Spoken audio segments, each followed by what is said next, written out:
नमस्कार मित्रों, आपके अपने YouTube चैनल हिंदी दर्पण के प्लेटफॉर्म पर मैं सभी मित्रों का स्वागत करता हूं। जी हाँ मित्रों, आज हम लोग शब्द के कुछ भेद पढ़ेंगे।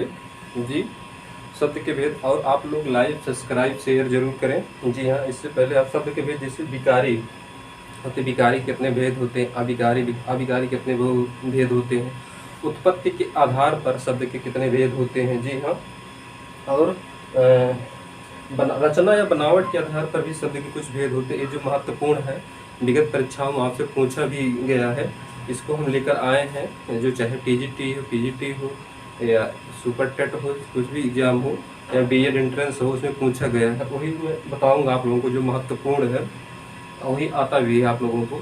इसलिए मैं कलेक्ट या एकत्रित करके उस चीज़ों को लाया हूँ।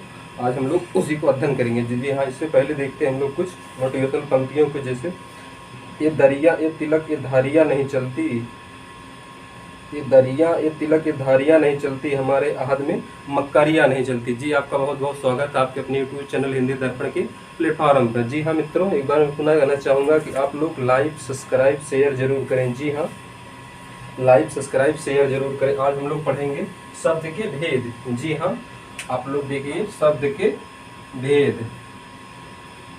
शब्द के जो भेद होते हैं ये महत्वपूर्ण है।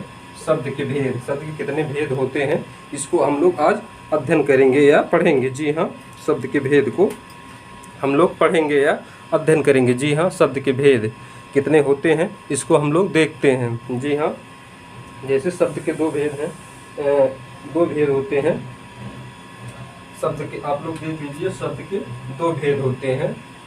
यहाँ आप लोग लिख सकते हैं शब्द के दो भेद होते हैं। जी हाँ, दो भेद होते हैं। वो कौन कौन से हैं? जी हाँ मित्रों, एक नंबर 1 और नंबर 2। एक होता है विकारी, एक होता अविकारी। विकारी का अर्थ होता है परिवर्तन, अर्थात जिसमें हम परिवर्तन कर सकते हैं, उसको विकारी कहते हैं। और अविकारी, अपसर्ग लग गया है तो ये अविकारी हो जाएगा। तो हम लोग देखते हैं, एक विकारी है, दूसरा अविकारी। जी हाँ, अविकारी। जी हाँ मित्रों, अविकारी। विकारी का अर्थ होता है परिवर्तन, जिसके रूप में परिवर्तन हो सकता है। जैसे संज्ञा, सर्वनाम है, संज्ञा, सर्वनाम, विशेषण है और क्रिया, इसके 4 होते हैं। बाकी जो 4 हैं वो अविकारी के अंतर्गत आएंगे।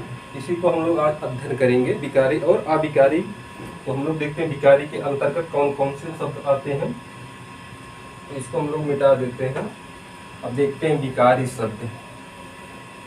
विकारी के अंतर्गत, यही आपको पूछ सकता है कि विकारी के अंतर्गत कौन कौन से शब्द आते हैं, उसी को हम लोग देखते हैं। जी हाँ, विकारी, आप लोग यहाँ हेडिंग डाल लीजिए या कुछ भी। विकारी के अंतर्गत कौन कौन से हैं? जैसे नंबर 1 संज्ञा है, सर्वनाम है, संज्ञा, सर्वनाम, विशेषण है। जी हाँ, क्रिया है। जी हाँ, और एक संज्ञा, सर्वनाम, विशेषण, क्रिया है। संज्ञा हो गया, सर्वनाम हो गया, विशेषण हो गया और क्रिया हो गया। जी हाँ, तो ये 4 विकारी शब्द के अंतर्गत आएंगे। जी हाँ, 1 2 1 3 1 4। जी हाँ, संज्ञा जो किसी नाम के बदले बोला जाता है उसी को संज्ञा कहते हैं। और जो संज्ञा के, जैसे संज्ञा का होता है किसी नाम, व्यक्ति विशेष का बोध कराता है, सर्वनाम संज्ञा के बदले बोला जाता है। विशेषण जो किसी वस्तु को विशेषता बताता है। वैसे विशेषण हम पढ़ाएंगे, उसको अध्ययन विस्तृत कराएंगे। विशेषण, एक पर विशेषण को अंतर विशेषण भी कहते हैं। जी हाँ, और क्रिया को, विधान को सूचित करने वाले को क्रिया कहते हैं, किसी कार्य करने को। तो बाकी बच रहा है 4 अविकारी। आप लोग एक बार पुनः देख लीजिए, संज्ञा है, सर्वनाम है, विशेषण है और क्रिया है, ये विकारी के अंतर्गत आते हैं। जी हाँ मित्रों, ये विकारी के अंतर्गत आते हैं। बाकी 4 और हैं वो अविकारी के अंतर्गत आते हैं। जी हाँ, अब हम लोग देखते हैं अविकारी। अविकारी के अंतर्गत कौन कौन से आते हैं। जी हाँ, यहीं आ लीजिए आप लोग, अविकारी। यहाँ देख लीजिए आप, 1 2 3 1 4। 4 के अंतर्गत कौन कौन से, जैसे क्रिया, विशेषण है और संबंध। क्रिया, विशेषण विशेषण तो संस्कृत का अर्थ है, शब्द है, इसका अर्थ होता है विशेषता। क्रिया विशेषण संबंध सूचक। जी हाँ मित्रों, संबंध सूचक होता है। और आगे भी है समुच्चय और विस्मयादि बोधक। समुच्चय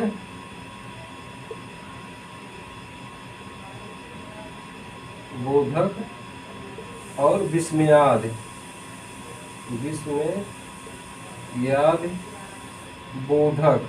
जी हाँ, इसे कहते हैं ओ, अरे, यही विस्मयाद शब्द होते हैं। जी हाँ मित्रों, यही विस्मयाद शब्द होते हैं। जी हाँ, ये चार होते हैं अधिकारी के अंतर्गत। एक है, आप लोग देखते हैं, क्रिया विशेषण, दूसरा नंबर 2 संबंध सूचक, तीसरा समुच्चय बोधक, और चौथा जो लास्ट अंतिम है, ये विस्मयाद बोधक के अंतर्गत आते हैं। जी हाँ, ये विस्मयाद बोधक के अंतर्गत आते हैं।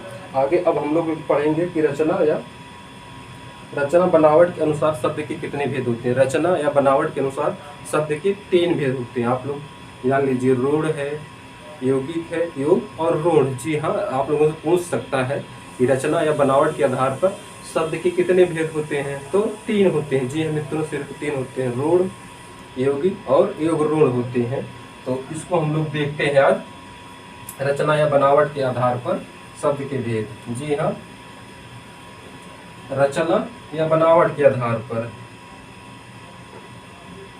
रचना या बनावट के आधार पर शब्द के भेद। जी हाँ मित्रों, रचना या बनावट के आधार पर 3 मैंने बताया है, रूढ़ है, यौगिक है और एक रूढ़ है। जी हाँ, रचना या बनावट के आधार पर शब्द के 3 भेद होते हैं। तो नंबर 1 है, ये 3 होते हैं। एक है रूढ़ है और यौगिक है,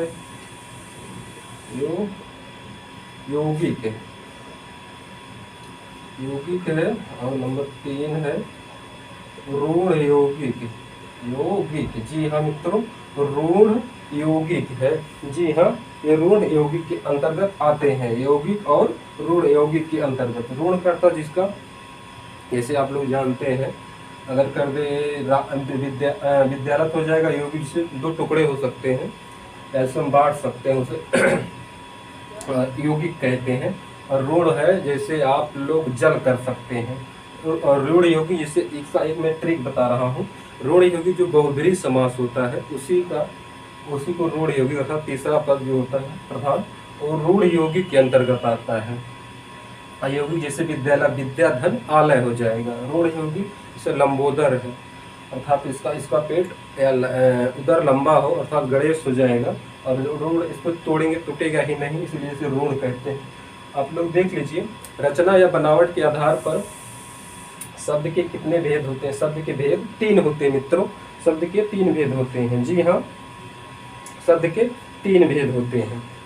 कौन कौन से? रूढ़ है, यौगिक और योग रूढ़ यौगिक है। जी हाँ, योग रूढ़ या योग रूढ़ या रूढ़ यौगिक भी आप लोग कर सकते हैं। हाँ, रूढ़ योग भी कर सकते हैं। रूढ़ योग समझने के लिए नहीं, रूढ़ योग। जी हाँ मित्रों, रूढ़ योग भी हो सकता है। इसको आप लिख करके आप लोग कर भी सकते हैं। अब हम लोग पढ़ेंगे उत्पत्ति के आधार पर। जी हाँ, उत्पत्ति, इतिहास, विकास के आधार पर शब्द के कितने भेद होते हैं, तो 4 होते हैं, सिर्फ 4 होते हैं। जी हाँ मित्रों, सिर्फ 4 होते हैं। वो कौन कौन से? जैसे तत्सम है, तद्भव है, देशज है और विदेशज है।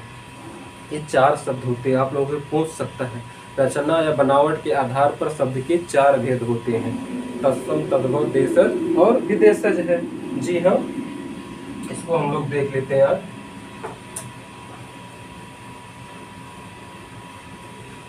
उत्पत्ति, विकास या इतिहास के आधार अनुसार शब्द के 4 भेद होते हैं। उत्पत्ति, इतिहास, विकास। यहाँ आप लोग देखिए, उत्पत्ति आप लिख करके विकास, आप लिख इतिहास के आधार पर शब्द के भेद। जी हाँ मित्रों, उत्पत्ति, विकास और इतिहास के आधार पर अनुसार शब्द के कितने भेद होते हैं? तो 4 होते हैं। जी हाँ मित्रों, 4 होते हैं। नंबर 1 कौन कौन से हैं? पहले तत्सम करिए, तत्सम। अब तद्भव। जी हाँ, तद्भव। करे बाद देशज कर लीजिए आप लोग। करे बाद विदेशज। जी हाँ मित्रों, विदेशज। इसी को आगत भी कहते हैं, आगत शब्द, आगत भी कहते हैं इसी को। जी हाँ मित्रों, तद्भव, तत्सम, देशज और विदेशज। जी हाँ, 3 हो गया और 4। जी हाँ मित्रों, तत्सम, तद्भव, देशज, विदेशज। उत्पत्ति, विकास, इतिहास के आधार पर शब्द के कितने भेद होते हैं? तो 4 भेद होते हैं, सिर्फ 4 भेद।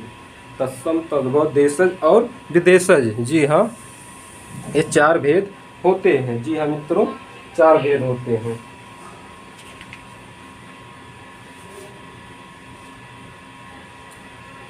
ठीक है, आज इतना ही। आपका दिन शुभ हो, रात्रि मंगलमय हो। जय हिंद, जय हिंदी।